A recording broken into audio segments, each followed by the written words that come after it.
Today, we're doing a deep dive into something really, really important, fostering independence in autistic children, focusing on teaching those essential life skills. Yeah, the daily living stuff. Exactly. Daily routines, self-care, even planning way ahead for adulthood. It's a big topic. It is. So our mission is basically to dig in all this material and pull out the key insights, the practical stuff, the understanding you need. That's right. We want to get beyond just summarizing. The goal is actionable steps straight from these sources, showing how building that independence, or what the sources often call adaptive skills, is just so fundamental for a child's well-being and, well, their future happiness. And these skills, they really cover a huge range, don't they? It's not just like brushing your teeth. Not at all. It's Yeah. self-care, yes, Yeah. but also communicating, making friends, even solving problems. The sources definitely acknowledge it can feel challenging, Yeah. but they also stress how rewarding it is. Oh, absolutely. And what really jumps out right across these sources is this core idea: break complex skills down Break them down. into smaller, much more manageable steps. It's key because, well, it makes the whole learning process far less overwhelming for the child. They can focus on mastering just one little piece. That makes total sense. Like, you don't just say bake a cake. Exactly. You say, get the bowl, measure the flour. Right. And they use toothbrushing as a classic example. Instead of brush your teeth, maybe you start with just showing how to hold the brush, Okay. then how to put the toothpaste on, then maybe just brushing the front teeth. Each step is separate. And you celebrate each step. Yes, that's Yeah. crucial. The sources really emphasize celebrating every single tiny success along the way builds momentum. Okay, this is where I found it really interesting. The sources kept mentioning visual aids, like a lot. They're huge. What kind are they talking about, and why are they, so effective? Well, there's a whole range. Simple pictures, charts, a picture schedule showing a sequence, like a morning routine. Step-by-step instructions, maybe. With photos. Exactly. Photos or drawings, even things called social stories. The emphasis is there because many autistic individuals are strong visual learners. It makes things concrete. So it helps them understand the steps and remember what's next. Precisely. And it helps with remembering, too. The sources also point out you don't need anything fancy. Index cards work, or you can find tons online. So visuals are a cornerstone.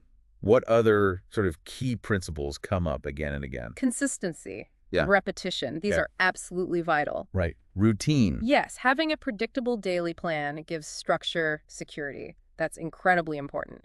And regular practice, doing it over and over, helps the child really learn and internalize the skill. They also mentioned making it fun, which I liked. How do they suggest keeping it engaging? It really boils down to incorporating the child's own likes, their interests. Yeah. So if they love animals, maybe your visual schedule uses animal pictures. Or you pretend the toothbrush is chasing sugar bugs away from animal teeth. Or superheroes battling villains, maybe. Exactly. If they're into superheroes, lean into that. It just makes the task less of a chore and boosts motivation naturally. What's also interesting is how they acknowledge that every child is different. Progress isn't linear, right? Oh, definitely not. And this brings up a really important point. The sources stress patience. You absolutely need patience. The journey is unique for every single child. Mistakes will happen. That's part of learning. It's an opportunity, really. So focus on the effort, not just getting it perfect. Yes. Praise the effort. Praise the skills they're building, even if the end result isn't quite there yet. That positive reinforcement is key for confidence, for keeping them willing to try. Okay, great foundation. Let's zoom in a bit now from those general skills to something specific the sources cover in detail. Self-help and hygiene, vital stuff. Absolutely. For health, independence, fitting in. And where do the sources say to start with this? Fascinatingly, it starts right back at understanding the individual child. Again. Their communication style, sensory needs. Exactly. Communication style, sensory preferences, how they learn best. That deep understanding has to guide how you approach teaching hygiene routines. And I'm guessing those main strategies, breaking tasks down, using visuals, they apply here too. Yeah, absolutely. Foundational. But the sources put a real spotlight on the sensory aspect specifically for hygiene. Sensory.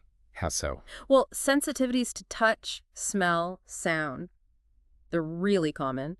And they can make things like brushing teeth or washing hair or even just getting dressed pretty challenging. So things like the feel of toothpaste or maybe the noise of the hairdryer. Precisely. The sources suggest experimenting. Try different toothpastes, maybe a different flavor or one that's less, gritty. Different brushes too. Yeah, softer bristles maybe. Or some kids respond well to vibrating toothbrushes. That sensory input can actually be helpful. And adjusting the environment itself, making the bathroom calmer, quieter, maybe dimming the lights if that helps. It's all about finding what works for that specific child. And they mentioned that these tasks, these self-help routines, are actually chances to teach social skills. How does that work? Right. Think about getting dressed. Maybe they need help reaching something, so they practice asking politely. Ah. Or it's about understanding personal space if someone is helping them change. These everyday activities become natural moments to practice those interactions. It definitely sounds like patience and celebrating progress, even tiny steps, are just constant themes here. Absolutely. Every little bit of mastery and self-help builds confidence. It moves them that bit closer to independence. It all adds up. Okay, now for a big one. The sources tackle a challenge that, let's be honest, can feel huge for any parent, but might have extra layers for a child with autism. Toilet training. Comprehension can sometimes be a factor, as the sources note. So what's the first step according to the material? Is it about readiness? Yes, readiness is paramount. The sources are very clear. Look for the signs in the child first. Like, Are they showing they're aware when their diaper is wet or soiled? Are they starting to stay dry for longer periods, maybe even through the night? and they really flag independent dressing as important here, don't they? They do. It's a crucial point. Can the child actually pull their own pants up and down? Why is that so critical? Well, if they can't, the sources strongly advise waiting. Trying to train before they can manage clothes often leads to messes, frustration for everyone, and it can create really negative feelings about the whole process. Okay, so readiness first. Makes sense. Once those signs are there, what practical strategies do the sources recommend? Our reward system comes up frequently. Offering something small, a favorite treat, a sticker, a minute with a special toy right after successful potty use. Or even just for trying. Yes, even for just sitting on the potty or making an effort. But the critical thing, and it's stressed repeatedly, is consistency. Everyone involved in care, parents, grandparents, daycare, needs to use the same reward system. Got it. And what's the big don't? What should you absolutely avoid? Do not punish accidents. Don't scold, don't show frustration. So what do you do? The advice is calm, simple redirection. When an accident happens, just calmly say something like, "Oops, accidents happen, pee and poop go in the potty." Then clean up without a big fuss. Again, consistency from all caregivers is vital. Mixed messages are just confusing. The sources had a neat tip for figuring out when to actually try taking the child to the potty. Ah, yes, the log. Keep a simple journal for a few days, noting when diapers are typically wet or soiled. And that shows you their pattern. Exactly. It helps you spot their natural schedule. Then you can use those times as the prime opportunities to encourage them to sit on the potty. It sounds like you really need to stick with it. Perseverance is key. It really is. The sources are upfront. It can take several weeks for a child to really grasp the concept, and that consistency rule, it's maybe strongest here. Switching back and forth diapers sometimes, potty others, that's likely to just confuse them. Pick a path and stick to it. And they also strongly warn against letting your own anxiety show. That seems important. Hugely important. If the child picks up on tension or stress from caregivers about the bathroom, they can develop a really negative attitude towards the potty itself. So stay calm. Easier said than done sometimes, I imagine. Definitely. The sources suggest maybe just letting the child get used to the potty first, have it visible in the bathroom for a while, let them sit on it with clothes on, no pressure. Just make it familiar. Exactly. And the sources offer reassurance. Tell yourself, they say, this will happen when the child is ready. Your stress won't help. It might even delay things by making the child avoidant. They actually state, the diaper phase won't last forever. That is genuinely reassuring to hear. Okay, let's shift gears a bit. How did the sources talk about setting up the actual home environment to promote independence, making the space itself helpful? That's a great way to put it. The environment as a tool. The sources offer several practical strategies here. Like keeping things organized. Yes, exactly. Yeah. Having clear designated areas for different things, a homework spot, a play area, maybe a little self-care station in the bathroom. And making sure they can reach stuff. Crucial. Storing supplies they need for tasks, art supplies, toiletries, school things in an organized way within their reach. It helps them know where to go and lets them grab what they need independently. And I bet visual supports make another appearance here. You bet. Posted right where they're needed. Step by step, picture instructions for brushing teeth stuck on the bathroom mirror. A checklist for packing their school bag near the door. Visual schedules for the day, too. Absolutely. Showing the flow of the day with images helps them anticipate what's coming, reduces anxiety about transitions, and encourages them to participate more independently. Structured routines are also mentioned again in this context. Consistent daily routines, morning, after school, bedtime provide that predictability and security we talked about. It fosters independent participation. And teaching time management comes in here too. With timers. Yes, using timers or visual countdown clocks helps them understand how long tasks take and start to manage their own time. Setting up those self-care stations you mentioned sounds like a really practical way to combine these ideas. Exactly. Everything for, say, brushing teeth in one spot, maybe with a little visual guide right there. And the sources also really push for involving the child in everyday household tasks. Like cooking or cleaning. Yes. Starting simple, of course. Helping stir something, wiping the table, putting their own clothes away, organizing toys. You start small and gradually increase the complexity as they get more capable and confident. The idea of offering choice and control also came up. Yeah, giving them appropriate choices. Even small things matter, choosing their outfit, picking a snack. It gives them a sense of agency, builds decision-making skills. Visual choice boards can help with this, showing the available options clearly. And positive reinforcement that seems to weave through everything. It's essential. Celebrating all the wins, no matter how small they seem to you, acknowledging effort. Simple reward systems can work well in the home too. Sticker charts, earning tokens for completing chores independently, whatever motivates that child. What about the actual tools they use? Any advice there? Yes, using adaptive equipment if it helps. Things like easy grip utensils, those special toothbrushes we mentioned, and clear labeling is big. Labels on drawers and bins. Yep. Using both words and pictures on drawers, containers, shelves, it helps them find things and, just as importantly, put things away independently. Creating a supportive environment also includes social interaction, right? It does. Actively creating opportunities, encouraging play dates, maybe signing them up for group activities. They might enjoy art classes, music, sports.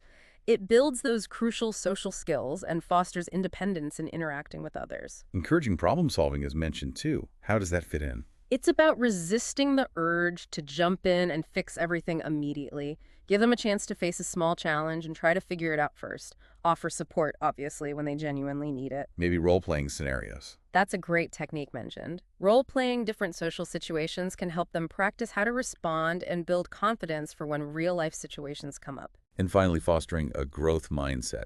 What does that mean in this context? It means emphasizing effort and the learning process rather than just focusing on whether they succeeded or failed at the task perfectly. It builds resilience, makes them more willing to try hard things. And modeling independence ourselves. Exactly. Kids learn so much by watching. Simply demonstrating how you handle your own daily tasks and challenges independently is a powerful teacher. The takeaway here seems to be that the home isn't just passive, it's an active part of the teaching process through structure, visuals, practice, and lots of encouragement. Wow, okay, we've covered a lot. From those basic daily skills and specific challenges like toilet training, all the way to setting up the home. Now, let's look at the long game, planning for adulthood. The sources are really clear. This isn't an overnight thing. It takes time, planning, support. The goal, independence, confidence, a happy adult life. And what's really striking is the emphasis on starting early. How early? The recommendation is often around age 14, or even earlier is possible. It's definitely not something you want to leave until they're about to finish school. And the very first step they suggest is just talking. Pretty much having open, ongoing conversations with the young person about their future. What are their hopes, their dreams? What are they interested in? What are their strengths? What do they picture adult life being like? So involving them right from the start. Absolutely crucial. Empowering them by making them part of the decision-making process. Okay, so what are the key areas that this planning needs to cover, according to the sources? They seem to break it down. They do. They outline several essential pillars for planning.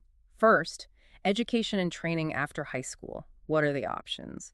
A standard diploma, special ed programs, maybe vocational training, apprenticeships, even college.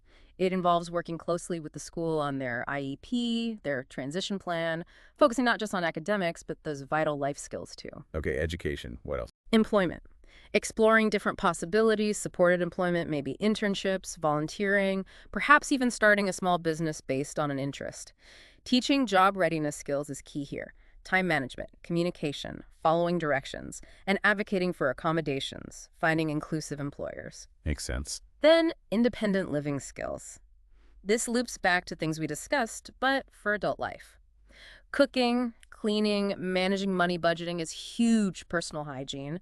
Continuing to teach these step by step, using visuals, lots of practice, encouraging them to make decisions and take responsibility. Healthcare comes up too. Yes, healthcare. Making sure they have regular checkups, teaching them how to manage medications, communicate symptoms to doctors, make their own appointments eventually, and preparing for that shift from pediatric to adult healthcare providers. That can be a big step. And finally, social life. Right, social and recreational life, helping them find ways to connect, joining clubs, community programs, hobby groups, continuing to practice social skills in real-world settings, starting conversations, sharing interests, teamwork. Encouraging activities helps build friendships and reduces that risk of isolation. Those employment options you mentioned earlier, supported employment, job coaching, starting a business, can you elaborate a bit on those? They sounded interesting. Sure. Supported employment means working in a regular job alongside non-disabled peers, but with ongoing support. That might come from coworkers or a dedicated job coach. Pros and cons. Pros the sources mention are skill development, a structured setting. Cons might be less independence than fully competitive employment, maybe lower pay sometimes. Matching the job to interests is key. Okay. And job coaching. Job coaching is more one-on-one. A coach provides tailored support right there on the job, aiming to build independence over time by gradually fading that support. Potential cost, maybe. And at risk of the person becoming too dependent on the coach if it's not managed carefully. Finding a coach with autism experience and setting clear goals are important tips. And starting a business. That seems ambitious but exciting. It is. It's highlighted particularly for individuals with a really strong special interest or talent, maybe crafts, art, baking, tech skills. The appeal being independence. Definitely. Independence, creative outlet, flexible schedule. And this is but the sources stress they will almost certainly need significant help learning the business side. Planning, budgeting, customer service, marketing. It's not just about the skill itself. That's a very practical point. Yeah. So looking at all this transition planning, what are the final sort of overarching tips from the sources? They really pull it together nicely. Start planning early age 14 or sooner. Keep using those visual aids, schedules, social stories, checklists. They're still useful. Celebrate the small wins. Progress takes time, especially during transition. Collaboration seems key too. Absolutely essential. Work with the schools, healthcare providers, vocational rehab, community services. Build a support network. And maybe the most powerful message, consistently focus on the individual's abilities, their strengths, not just the challenges or the disability label. So the big picture message seems incredibly hopeful.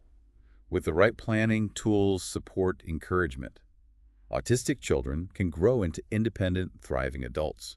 That's absolutely the synthesis here. A proactive, supportive, person-centered approach really empowers individuals to build confidence, pursue their own goals, and lead fulfilling adult lives. Wow. We have really covered some ground today, from breaking down those first daily tasks, tackling specific hurdles like toilet training, setting up the home, right through that long view planning for adulthood. And we've seen those recurring themes, haven't we? Breaking skills down, the power of visuals, consistency, repetition, the absolute need for patience. And celebrating every single step forward. Hopefully this deep dive has given you, listening, some real insights and maybe some practical aha moments. Yeah. A way to get informed without feeling overwhelmed. And maybe a final thought to ponder, building on all this.